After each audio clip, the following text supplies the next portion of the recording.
Selamat Paskah semuanya. Wah, luar biasa hiasan Paskah semuanya. Sukacita Paskah.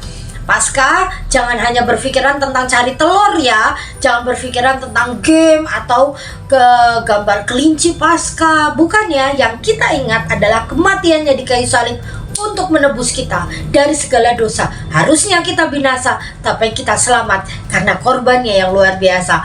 Kita harus bersuka cita karena kita menjadi umat pemenang. Kenapa kita menang? Karena Tuhan Yesus sudah menang. Dia sudah mengalahkan maut. Hari ini kita akan belajar dari Matius yang ke-28 ayat 11 sampai 15. Rangkaian Paskah ini sesuai sekali dengan ayat yang akan kita belajari. Sebelum kita belajar, kita berdoa dulu yuk. Tuhan, kami mengucap syukur karena kebaikan Tuhan, karena Engkau sudah mau mati bagi kami. Berkati kami Tuhan Yesus supaya kami mengerti, memahami dan melakukan firman Tuhan yang saat ini kami akan pelajari. Dan hanya di dalam nama Yesus kami percaya berdoa. Haleluya. Amin. Adik-adik semua, yuk kita baca ayat yang ke-13. Perhatikan baik-baik, yang sudah bisa membaca, buka Alkitabnya, kita membacanya bersama-sama. Dan berkata, kamu harus mengatakan bahwa murid-muridnya datang malam-malam dan mencurinya ketika kamu sedang tidur. Apabila hal itu terdengar oleh gubernur, kami akan berbicara dengan dia sehingga kamu tidak mendapatkan kesulitan apa-apa. Mereka menerima uang itu dan berbuat seperti yang dipesankan kepada mereka. Cerita itu tersebar di antara orang Yahudi sampai sekarang. Wah, padahal yang mereka rancangkan itu sungguh membuat banyak orang yang tidak percaya ya. Harusnya mereka percaya Yesus, jadi tidak percaya Yesus. Sehingga khotbah-khotbah Tuhan Yesus, pemberitaan tentang firman itu dihalangi oleh cerita hoak mereka. Adik-adik masih ingat cerita yang kemarin disampaikan guru sekolah minggu, bahwa Yesus dikuburkan bukan di dalam tanah seperti kita ya, tetapi dalam goa. Bentuknya seperti goa dan ditutup oleh batu yang besar dan disegel. Disegel itu artinya ditandai, tidak boleh dibuka tanpa seizin dari penguasa saat itu, dan dijaga oleh banyak prajurit. Dan tapi yang terjadi adalah prajurit-prajurit itu melihat dengan mata kepala mereka sendiri bahwa terjadi gempa bumi yang hebat saat itu, dan batu yang besar itu terguling dan digulingkan oleh malaikat. Ada sosok yang bercahaya yang luar biasa yang menggulingkan itu semua. Saat mereka menyaksikannya, mereka syok sampai berdiri tercengang seolah-olah mati. Kata Alkitab bilang gitu ya, seolah-olah mati bukan berarti mereka mati, tapi mereka tidak bisa berbuat apa-apa. Mereka tercengang antara kagum dan takut campur jadi satu. Karena begitu mereka ketakutan, akhirnya mereka lari. Dan mereka menghadap ke mahkamah agama. Mereka menceritakan sejujur-jujurnya apa yang terjadi saat itu. Tetapi yang terjadi adalah mahkamah agama tidak mengizinkan orang-orang itu bersaksi tentang kebenaran.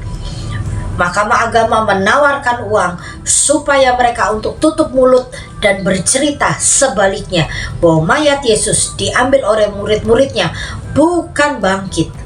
Prajurit-prajurit itu antara takut, antara bimbang, antara pengen mengatakan kebenaran, tetapi mereka juga takut. Takutnya adalah mereka akan dihukum oleh Pilatus karena mereka disuruh menjaga kubur Yesus, ternyata mayat Yesus hilang.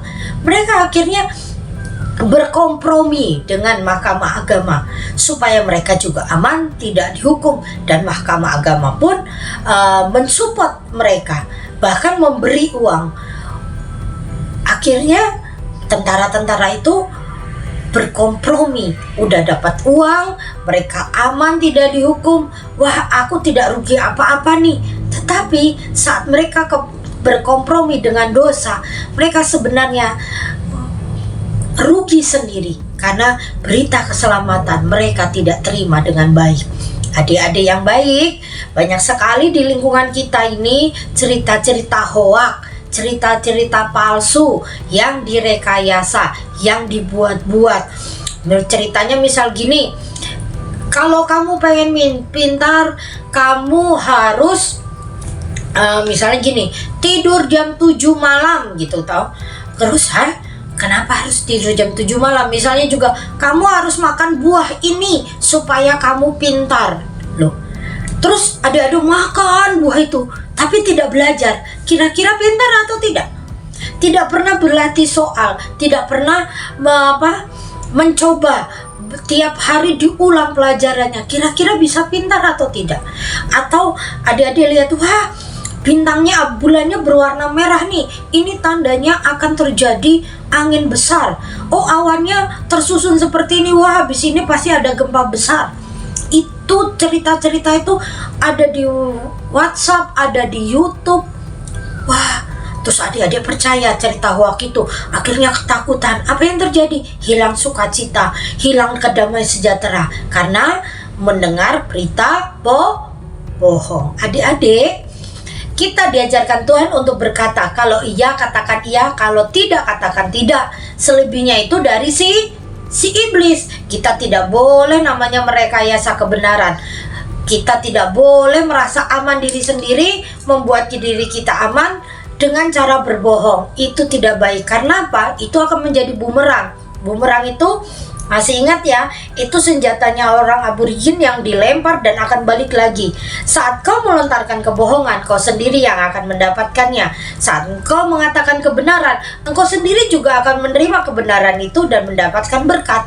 Ingat baik-baik, jangan seperti tentara yang supaya dirinya aman, mereka mengatakan kabar kosong, kabar bohong, kabar palsu, hoak, sehingga berita keselamatan tidak bisa dijangkau banyak orang. Jangan menjadi penghalang keselamatan ya adik-adik, tetapi mari kita support berita Injil. Kalau iya katakan iya, kalau tidak katakan tidak dalam segala hal. Walaupun saat engkau mengatakan kejujuran, engkau sendiri akan mendapatkan konsekuensi yang berat, tetapi di dalam kejujuran engkau akan dilindungi, engkau akan mendapatkan keselamatan, dan engkau akan mendapatkan nama baik. Jangan bohong demi kebaikan, tidak ada. Bohong demi kebaikan itu tidak ada. Bohong tetap bohong. Tidak ada bohong itu demi kebaikan. Bohong itu dosa. Walaupun kau melakukannya demi kebaikan, gitu kan, mengatasnamakan kebaikan, itu tidak terbaik. Di mana-mana bohong itu tidak baik. Jangan bohong ya adik-adik. Hari ini kita belajar untuk bisa berkata iya di atas iya, tidak di atas tidak. Tidak boleh mengatakan ucapan bohong atau hoak supaya orang lain tidak terjebak dalam kebohonganmu dan kau sendiri tidak mendapatkan masalah. Kita akan berdoa. Tuhan Yesus, kami ucap syukur. Hari ini kami diingatkan untuk berkata jujur dalam segala hal.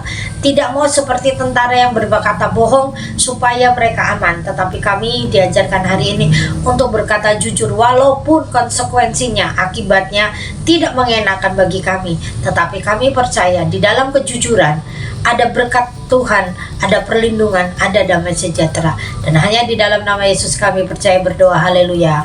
Amin. Sampai bertemu di Habatus, hidupku bagi Kristus. Habatus, renungan harian anak.